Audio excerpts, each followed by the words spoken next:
panelists and friends. Internationalization is one area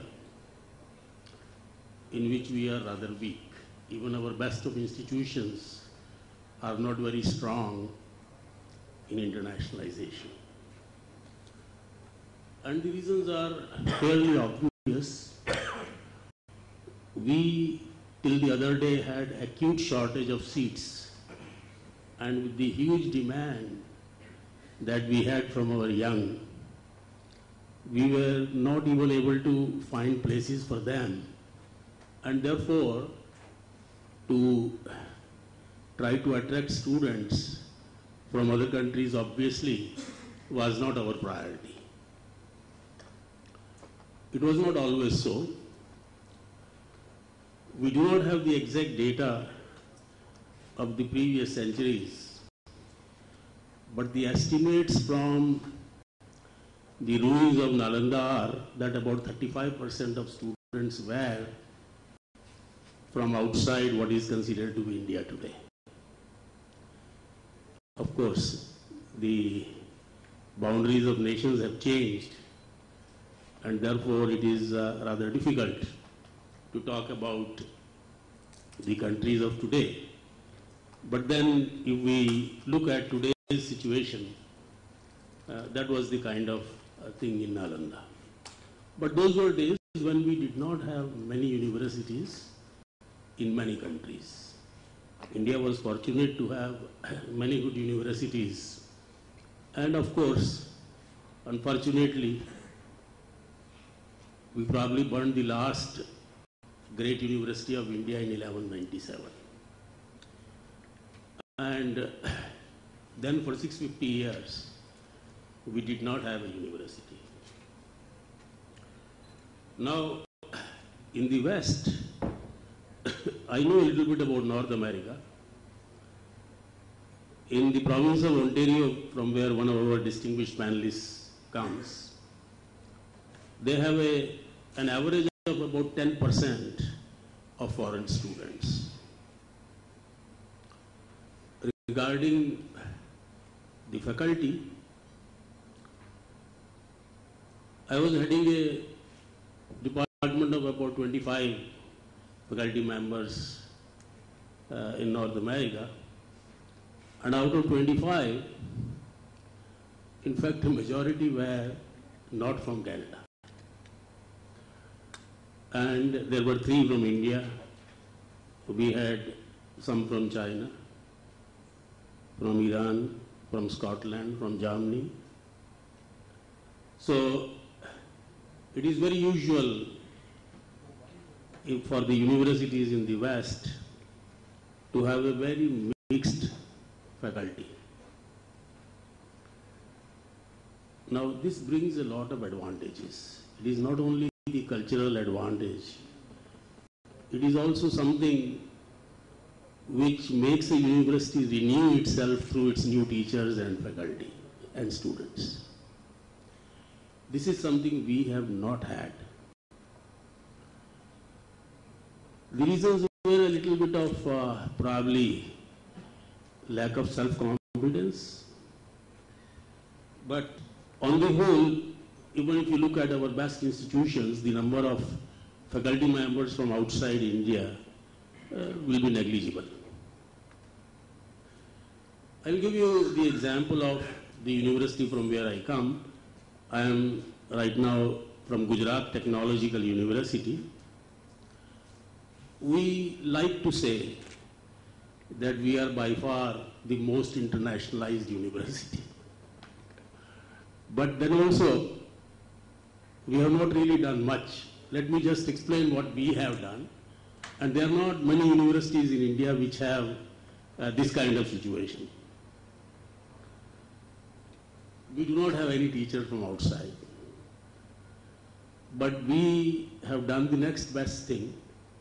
We have about 112 professors from good universities in Europe and North America who are working as adjunct professors at GTU.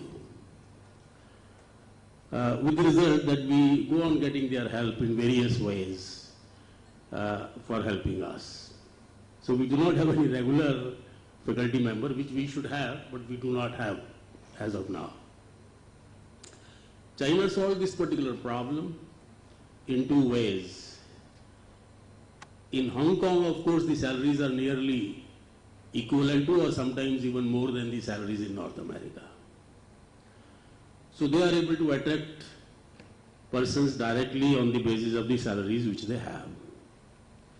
In the mainland China, about 6 years back or maybe more, they created a new policy.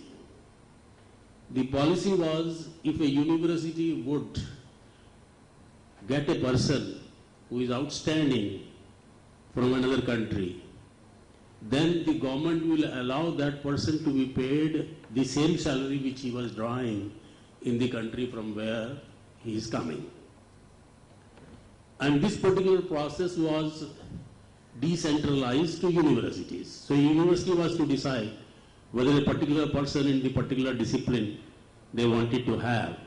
And if they wanted to have, then the government will allow a salary which of course would be much higher than the salaries of the others. But anyway, we do not have that kind of policy over here.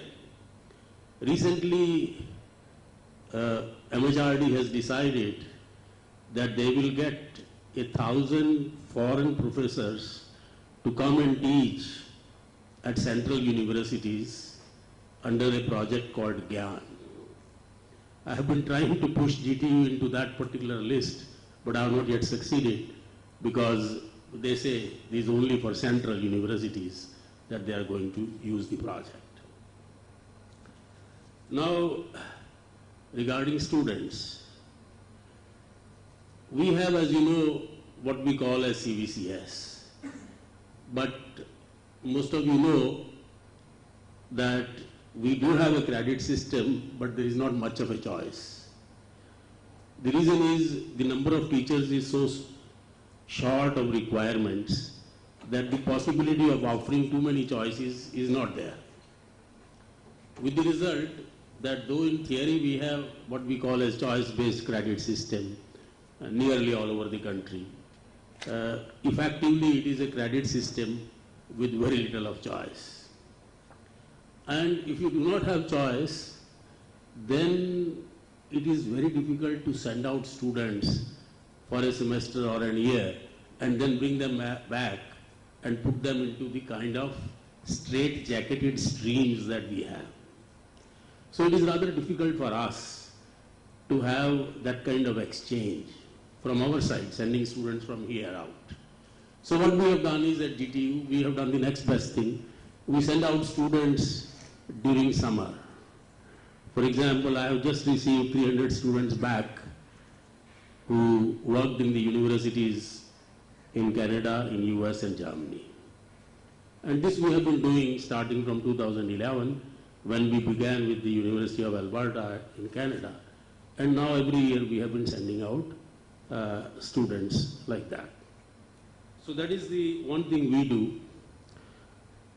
Many other universities are doing a little bit here or there, but nobody really is able to send out a very large number of students.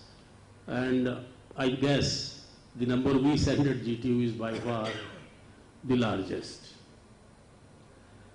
We also have some foreign students studying with us, mostly from Afro-Asian countries. About 400 foreign students are studying from about 40 countries with us. We also study in our MBA program about 110 countries over 2 semesters, in the 3rd and the 4th semester.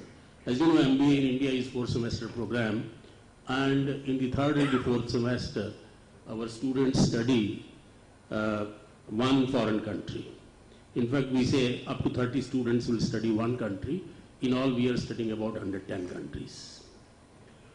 So we have a fairly good program, and as I speak before you today at my university, we have a National Day celebration of 4 of these countries.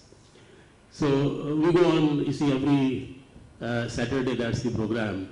of the countries whose national days are during the week or likely to be in early next week, we celebrate their national days and have some cultural programs belonging to those countries. So as I was saying, GTU has a large internationalization component, but it's nothing much. 400 foreign students out of 4.5 lakh students. We have 450,000 students at the university. And out of 450,000 students, if I have 400 from outside, that's not saying much. Because if I follow the North American average standard, I should have 10% of them. 45,000 students I should have. But then we are not able to yet attract that kind of number. We have recently created syllabi which are special and which probably will be of some interest to the management students in other countries. We have created a one-semester program of Asian businesses and of Gandhian ethics in business. And we are hoping that this program will get us more management students to come and spend one semester at GTU. In engineering, we have not yet succeeded in creating a program which would attract students on its own merit, on the basis that such a program would not exist in other countries. Because our engineering programs are as good or as bad as the programs anywhere else. So we are not really able to attract students on that basis. I talked about GTU not because I wanted to say specifically, but I wanted to say on the whole, we do not have much of an internationalization in our universities.